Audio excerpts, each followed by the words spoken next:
Bismillah and Assalamualaikum warahmatullahi wabarakatuh. We are from Group 14 for subject Islamic Science, which got subject ISI1012. Today, we are going to present about one of the Islamic scholar, which is Ibn Al-Haitam, father of modern optics. Group 14 actually have 10 members. Firstly, we have Danish bin Ahmad 12200614, Shaza Syahmi bin Mansor 12200619, Muhammad Atiq bin Azmadi 12200631, Muhammad Fitri bin Faizul 12200633, and my name Ahmad Qayyum bin Muhammad Ayob 12200636, and Muhammad Irsyad bin Muhammad Basri 12200676, and Akmal Hafiz bin Ahmad Saifulazhar 12200701. And lastly, we have Muhammad Eizlan Zaharin bin Ismail 12200703. Our group presentation agenda. Firstly, we have introduction, biodata, life history, expertise, contribution and or achievement, famous quote, fun facts, books, and lastly, we have a lesson.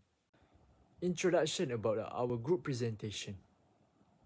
During the golden age of Islamic scholarship, numerous scholars including Ibn Sina, Ibn Rushd, and others made a significant contribution across various fields such as mathematics, life sciences, chemistry, astronomy, and physics.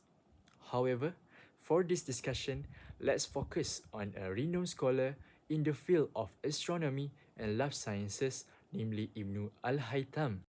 Ibn Al-Haitam, known as Al-Hasan or his full name Abu Ali Al-Hasan Ibn Al-Hasan Ibn Al-Haitam, was a medieval mathematician, astronomer and physicist of the Islamic Golden Age from present-day Iraq. He is born at year 965 at Basra, Buit Emirate, present-day Iraq, and died around 75 years old in year 1040 at Cairo, Fatimid Caliphate, at present-day East Egypt. Next, life history. Number one is he grew up is Basra and Baghdad, the center of Abbasid science at the period. In these two cities, he obtained religious and general knowledge, eventually becoming a famous scientist. Point number two, he then traveled Andalusia, is now called Spain, the capital of Europa, signed to study optics there and rose to prominence in the field. In the last year of his life, he returned to Cairo, East Egypt, and worked as a mathematician until he passed away. So now, let's move on to Ibn Haitam expertise. His specialty also include physics and optics, psychology, medicine, mathematics, astronomy, logic, and philosophy. His excellence is especially evident in the field of optics, where he is often referred to as the father of modern optics. He was the first to accurately describe the various parts of the eye and give a scientific explanation of the process of vision. Ibn Al-Haitam also made important advances in eye surgery, and he studied and correctly explained the process of sight and visual perception for the first time. For Ibn Al-Haitam's contribution and his achievement, we focus on two aspects, which is in terms of medicine and psychology, and also mathematics. For medicine, he rejected the theory of Ptolemy and Euclid, which said that humans see things through the rays of light that come out of their eyes.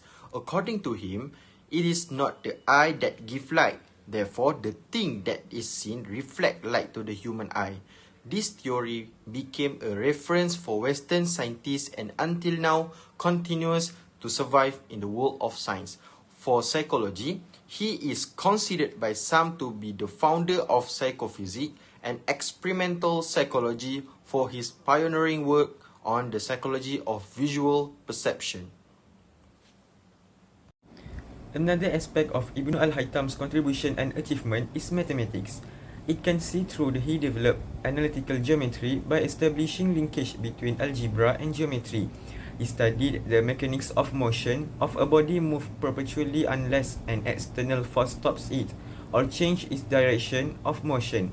This is strikingly similar to the first law of motion described by centuries later by Isaac Newton. Let's move into his famous quote. The first one is, if learning the truth is the scientist's goal, then he must make himself the enemy of all that he reads. This quote means that a true scientist should question and critically examine everything they read, not just accept it blindly.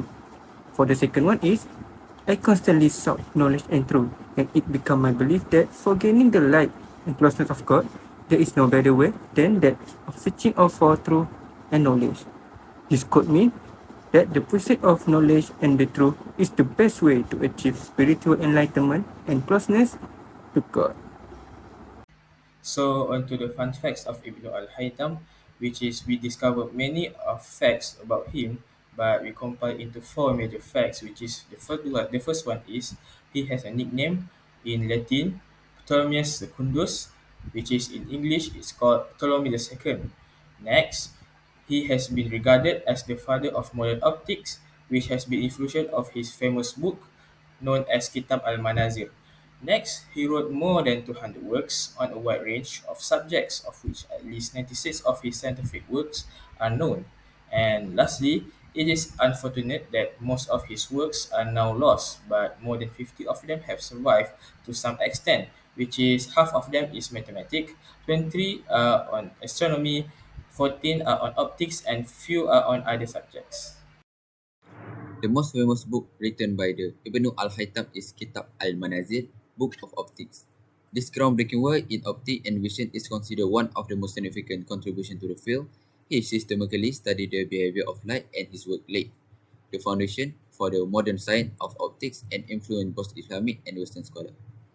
The second book is Risalah fi al-Dawa, Treatise of Light. It lightly complements the insight provided in the Book of Optics. The third book is Mizan al-Hikmah, Balance of Wisdom. This text is comprehensive treatise on mechanics, particularly focusing on hydrostatic and the science of weight. The fourth book is Maqalah fi al-Qarasun, treatise on center of gravity.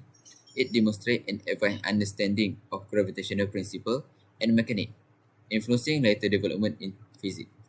The fifth book is Risalah fi al-Makan, treatise on the place. This work addresses the philosophical and physical understanding of space and place. The sixth book is Al-Suku al-Batalamus, Doubt Concerning Ptolemy. Ibn al-Haytham questioned and critiqued the Ptolemaic model of universe. His doubt and observation paved the way for further astronomical studies and contribute to the eventual shift towards the heliocentric model of the solar system. Alright, next we go to the last part of the presentation, which is lesson, empirical evidence and scientific method. Today, I want to talk about a remarkable figure in the story of science, Ibn Al-Haytham, also known as Al-Hazan. He is often considered a forerunner of the modern scientific method, and his work has a lasting impact on many fields, particularly optics. Ibn Al-Haytham emphasized the importance of empirical evidence and systematic experimentation in validating scientific theories. He believed that to uncover the truth, one must rely on careful observation and rigorous testing, rather than solely on existing tests or untested assumptions. One of his key principles was the first step in any scientific investigation is the careful observation of the natural world. This might seem obvious to us now, but at the time it was a revolutionary idea.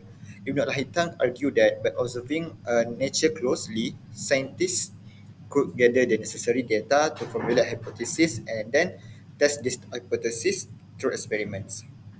In his groundbreaking work on optics, Ibn al-Haytham meticulously observed how light behaves under various conditions. He studied how light passes through different media, such as air and water, and how it reflects off surfaces.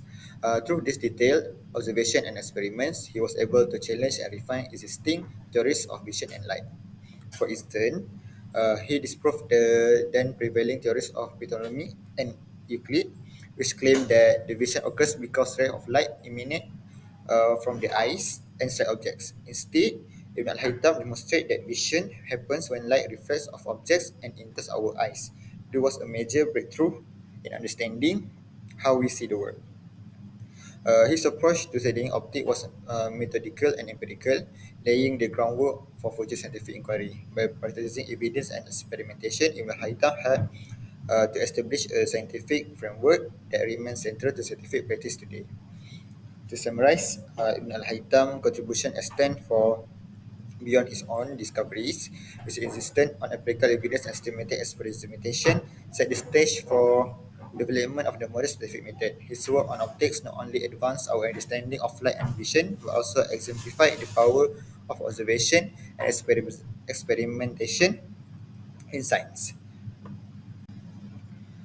Right, that's all from us. Thank you for lending your ears and attention. I hope this brief overview of Ibn al-Haytam's legacy has been enlightening and has shown how his innovative approach continues to influence the way we conduct scientific research today. That's all from us. Thank you so much.